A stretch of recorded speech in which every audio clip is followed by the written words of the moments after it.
Siapa pecinta drakor yang tidak tahu dengan film yang satu ini? Ya, The Golden Spoon, yang mengisahkan seorang anak laki-laki miskin yang menukar kehidupan dan keluarganya dengan pria kaya raya. Film ini tuh udah memasuki episode 13. Penasaran dengan kelanjutannya? Yuk Mimin ceritain alur ceritanya. Seperti yang sudah kita ketahui bahwa tepat di hari ulang tahun Sung Chun dan Taeyong, mereka dipertemukan dengan orang tua masing-masing, yang artinya larangan dari si nenek penjual sendok emas terbukti adanya. 승천아, Mereka kembali ke kehidupan masing-masing dan di sini Sung Chun langsung menukar handphone miliknya dengan Taeyong sambil berkata, "Ikuti saja keinginan Tuan Huang untuk memecah saham Dosin demi kebaikanmu." Setelah itu, di sini Sung Chun yang telah kembali ke kehidupan yang miskin, pamit kepada ayahnya untuk pergi ke suatu tempat. Sementara Taeyong yang bertemu dengan Tuan Huang dengan berani menolak keinginan dan keputusan Tuan Huang tentang perusahaan Dosin. Sementara Sung Chun yang tadi pergi tergesa-gesa ternyata mendatangi tempat di mana nenek penjual sendok emas berada. Namun sayang, Sung Chun tidak bertemu nenek tersebut, tetapi di sini ia bertemu dengan ibunya. Sung Chun yang tidak ingin ibunya mencurigainya, langsung bergegas membawa barang yang ibunya bawa, dan mereka pun pulang bersama. Adegan berpindah kepada Ju Hei yang sedang berjalan menuju rumah Sung Chun untuk merayakan ulang tahunnya. Namun, kebetulan ia bertemu dengan ayahnya Sung Chun yang baru pulang. Mereka pun bersama-sama akan memasuki rumah. Tapi ketika Licol ingin membuka sandi pintu rumahnya, Ju Hei menyadari bahwa sandi tersebut sama dengan sandi yang pada saat itu Ju Hei lihat di berangkas Taeyong. Di sini, Licol memberitahu bahwa kode tersebut merupakan gabungan dari tanggal ulang tahun anaknya, yaitu Sung Chon dan Seongah. Ju Hei yang semakin penasaran pun bergegas pamit pergi kepada Licol dan segera menuju ke kantor perusahaan Dosin. Sedangkan di perusahaan Dosin, terlihat Taeyong asli yang kehidupannya telah kembali. Di sini, Taeyong disambut oleh para pendemo yang tidak terima atas penurunan saham oleh perusahaan Dosin. Tapi tanpa diduga, Taeyong dilempari telur hingga mendapatkan pukulan.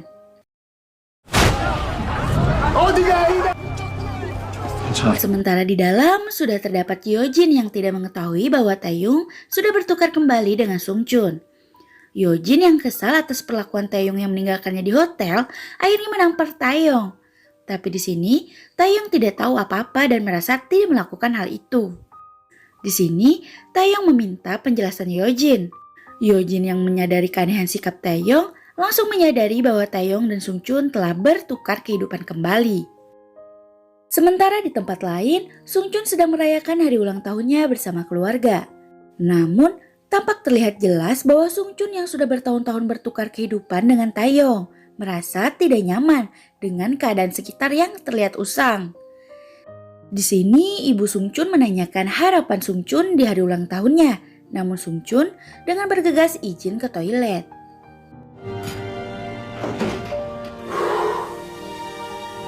Tak berapa lama, Yojin menelpon Sung Chun dan dengan ketusnya mengucapkan selamat atas kembalinya Sung Chun ke kehidupan aslinya. Sung Chun lalu bertanya kenapa Yojin mengetahui hal itu. Yojin menjawab bahwa ia bertemu dengan Taeyong dan melihat perubahan sikap pada Taeyong yang membuatnya sadar bahwa itu merupakan Taeyong asli. Yojin pun menyangka bahwa pertukaran itu terjadi karena mereka bertemu orang tua masing-masing pada hari ulang tahunnya. Namun Sung Chun di sini menceritakan bahwa ada yang aneh terjadi. Ketika pada awalnya Taeyong bertemu dengan ayahnya Tuan Huang, pertukaran itu tidak terjadi. Mendengar hal itu, mereka pun berasumsi apakah Tuan Huang bukanlah ayah kandung dari Taeyong. Sung Chun di sini pun bertanya kepada Yojin, apakah ia bisa kembali lagi menjadi Taeyong. Di sini, dengan kesal Yojin menjawab bahwa itu adalah karma karena Sung Chun meninggalkannya di hotel pada malam itu dan langsung menutup teleponnya. Kemudian Sung Chun sambil menatap kaca memberitahukan keinginannya, yaitu ingin menjadi Taeyong kembali. 황태영으로. Sementara Yojin dikejutkan dengan Ju Hei yang ternyata ada di belakangnya.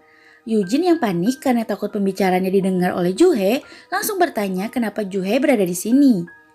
Juhe menjawab bahwa ia hanya ingin mengucapkan selamat ulang tahun kepada temannya Taeyong. Juhe pun langsung menemui Taeyong dan mengucapkan selamat ulang tahun. 진심으로 축하해. Sedangkan Sungchun kedatangan dua temannya. Namun, sikap yang diperlihatkan Sungchun membuat kedua temannya kesal karena Sungchun ini malah membela perusahaan Dosin yang telah merugikan pemegang saham kecil. Seperti salah satu temannya yang ternyata salah satu pemegang saham yang mengalami kerugian. Sementara di tempat lain ada Juntae yang sedang dikunjungi oleh ibu tirinya Taeyong di penjara. Di sini akhirnya terungkap alasan Juntae mengakui bahwa ia pelaku yang menghabisi ayahnya Juhe padahal ia tak melakukannya.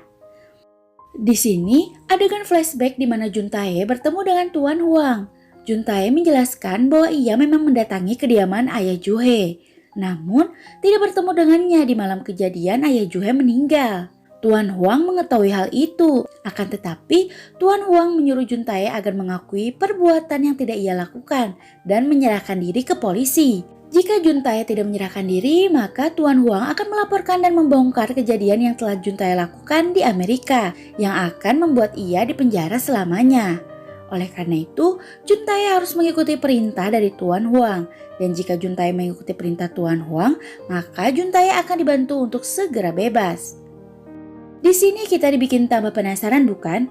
Jadi, siapa pelaku di balik meninggalnya ayah Juhe?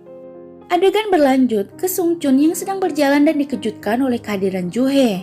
Di sini Juhe mengajak Sungchun untuk ke pantai dengan berkata bahwa ini permintaan Sungchun pada saat itu. Sungchun pun mengiyakan karena ia menganggap bahwa itu merupakan keinginan Taeyong yang sebelumnya menjadi Sungchun. Sedangkan di tempat lain, Yujin berusaha mencari tahu tentang siapa ayah Taeyong. Apakah Tuan Huang atau bukan? Ia menemui ibu tirinya Taeyong dan berbincang-bincang. Di tengah perbincangan, Yujin bertanya seperti apakah ibu kandungnya Taeyong.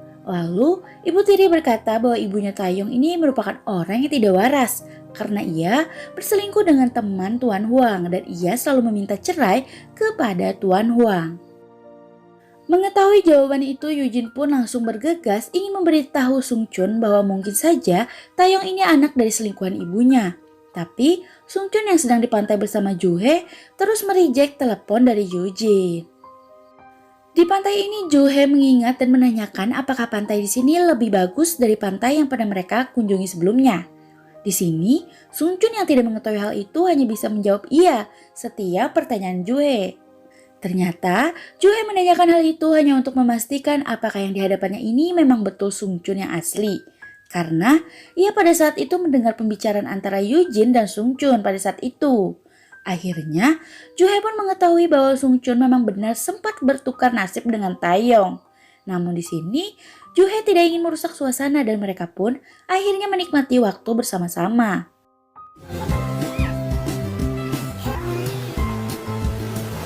Singkat cerita di sini Sungchun terlihat sangat gelisah. Juhe hanya bisa mengatakan bahwa yang terpenting itu adalah jati diri dan keluarga yang tidak boleh ditinggalkan. Mendengar hal itu, Sungchun merasa bahwa Juhe ini menyindir dirinya dan menanyakan maksud dari perkataan Juhe. Juhe pun di sini berkata jujur bahwa ia telah mengetahui bahwa selama ini Sungchun bertukar nasib dengan Taeyong menggunakan sendok emas ajaib. Mendengar hal itu, Sungchun meminta Juhe tidak berkata seperti itu lagi. Ia pun mengelak bahwa yang diketahui Juhe itu salah. Dan di sini, Sungchun pun pergi meninggalkan Juhe sendiri dengan perasaan yang sedih. Tidak terasa langit pun telah senja. Dengan setia, Juhe masih menunggu Sungchun untuk kembali sambil merenung.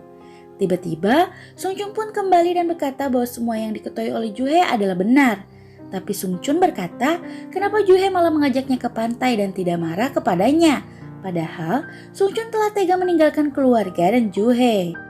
Tapi di sini Juhe tidak menjawab. Dia langsung memeluk Sungchun sambil berkata bahwa ia sangat merindukannya. 보고 싶었어. Mendengar hal itu, dengan dukungan suasana pantai yang mendukung, akhirnya mereka pun saling melepaskan rindu. Di lain tempat ayahnya Sungchun tiba di rumah Tuan Huang untuk mengantarkan catering makanan. Tapi di sini ia menyadari bahwa kotak peralatan gambar mewah yang selalu ada di situ telah tiada. Tiba-tiba Tuan Huang muncul dan mengajaknya ngobrol tentang peralatan gambar tersebut. Di tengah perbincangan, Tuan Huang tiba-tiba memberikan kotak yang berisi alat gambar mewah tersebut secara gratis. Awalnya, ayah Sung Chun ini menolak, tapi karena Tuan Huang terus memaksa, akhirnya Tuan Licol ini mau mengambilnya. Tapi ketika mau pulang, tiba-tiba Tuan Huang tersenyum merasa menang dan berkata bahwa uang mengalahkan segalanya, bahkan harga diri. Hal tersebut terbukti dengan apa yang dilakukan ayah Sung Chun ini. Prinsip yang ia pegang teguh selama ini seketika hancur di hadapan kemewahan yang berhubungan dengan uang. Di sini ayah Sung Chun merasa harga dirinya benar-benar diinjak-injak oleh Tuan Huang. Dan akhirnya kita pun mengetahui alasan dibalik kebaikan Tuan Huang selama ini kepada keluarga Sung Chun, yaitu menggoyahkan prinsip keluarga Sung Chun. Di tempat lain, Eugene yang merasa kesal dan tidak tenang karena tidak dapat kabar dari Sung Chun, akhirnya bergegas mendatangi rumah Sung Chun. Sedangkan Sung Chun dan Ju He sedang kembali merasakan kebahagiaan yang selama ini sempat terhalang. Ketika mereka sedang saling melepas rindu, hal itu ternyata dilihat oleh Eugene di dalam mobil yang membuatnya semakin cemburu dan kesal karena Eugene ini sudah mulai menyukai Sung Chun.